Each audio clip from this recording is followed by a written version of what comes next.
Pessoal, hoje nós vamos falar de uma história inesquecível e dolorosamente bonita. Existem alguns temas que nós fugimos, tipo doença, a morte, luto. São questões necessárias que nos surpreendem, mas que precisamos entendê-las de uma maneira profunda para olharmos para o futuro. Mas antes de entrar no tema, peço que você dê um joinha no meu canal, assine se ainda não assinou, toque o sininho e compartilhe com amigos. Essa é a maneira que o YouTube entende que este canal tem um bom conteúdo.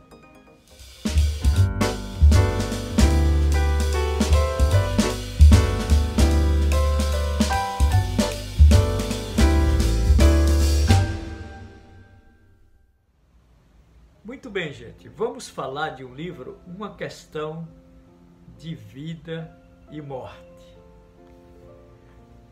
Esse livro foi escrito pelo Irving Yalom, reconhecidamente um dos maiores escritores que fala sobre a questão psicológica, terapêutica, com milhões de livros vendidos, como Quando Nietzsche Chorou, A Cura de Schopenhauer.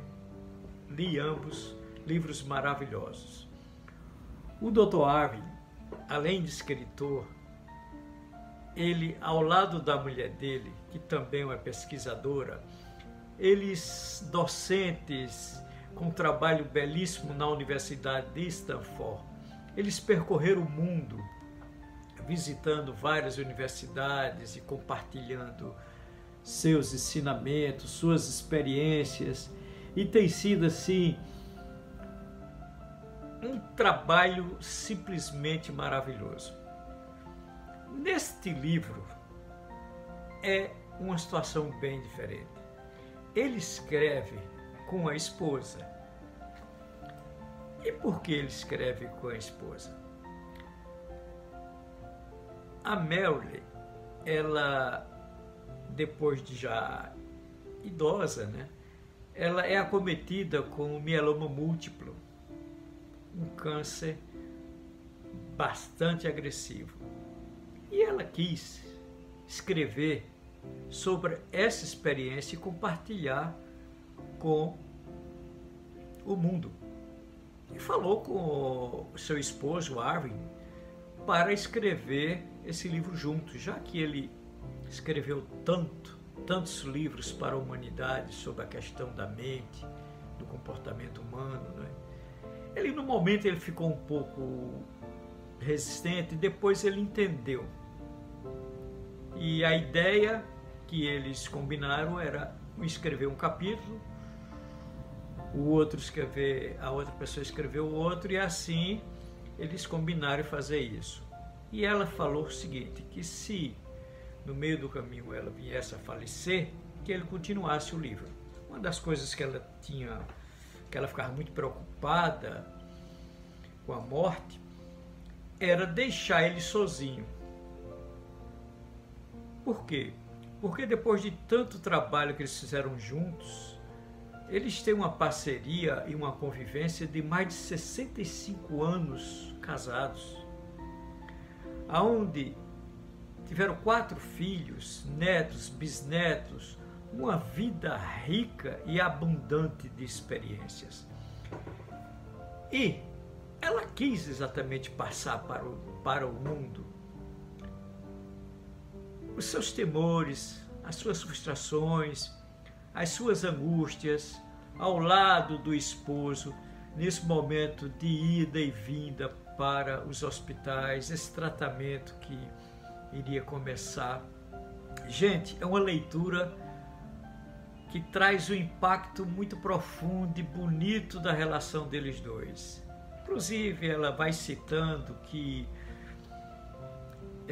não é fácil, né? Você, no fim da sua vida, você ter que olhar assim para os filhos, para o esposo, para as viagens, para as realizações, para tudo que ela tem dentro de casa, os amigos, e deixar aquilo tudo, né? E partir. Depois ela mesmo no texto, ela diz, nos capítulos dela, ela diz que está preparada para a morte. A única coisa que preocupa ela ainda é deixar o Arvin, seu esposo, sozinho, porque sabe que a solidão de uma pessoa que conviveram 65 anos juntos é muito profunda, né? Esse luto. E às vezes, gente, isso acontece ao nosso redor o tempo todo, né? Muito bem, mas eu separei aqui um texto do capítulo dela que eu quero compartilhar com vocês, que ela diz o seguinte: Arvin e eu, culturalmente judeus, não acreditamos que estaremos conscientes até a morte, após a morte. No entanto, as palavras da Bíblia hebraica me sustentam. Ainda que eu atravesse o vale escuro, nada temerei, pois estás comigo. Salmo 23. Essas palavras ficam girando em minha cabeça, entre outras de fontes religiosas e não religiosas, que eu guardei na memória há muito tempo. Gente, é de uma profundidade essa leitura. E quando Arvin vai escrevendo a parte dele, que ele diz que está com ela nesse momento de angústia, de sofrimento, sentado no jardim da casa, segurando sua mão e conversando sobre o tempo que foi passando, as aulas, as viagens, as conquistas, os filhos, os netos. Pessoal, traz uma profundidade para o nosso coração e o nosso silêncio, que ensina que a vida para nós ela é muito boa, apesar de todos os sofrimentos, as angústias, os aborrecimentos que passamos, os desafios, as doenças. E eu recomendo, como eu fui tocado por esse livro, que você leia. Uma questão de vida e morte, amor, perda e o que realmente importa no final. Um abraço e até o nosso próximo encontro.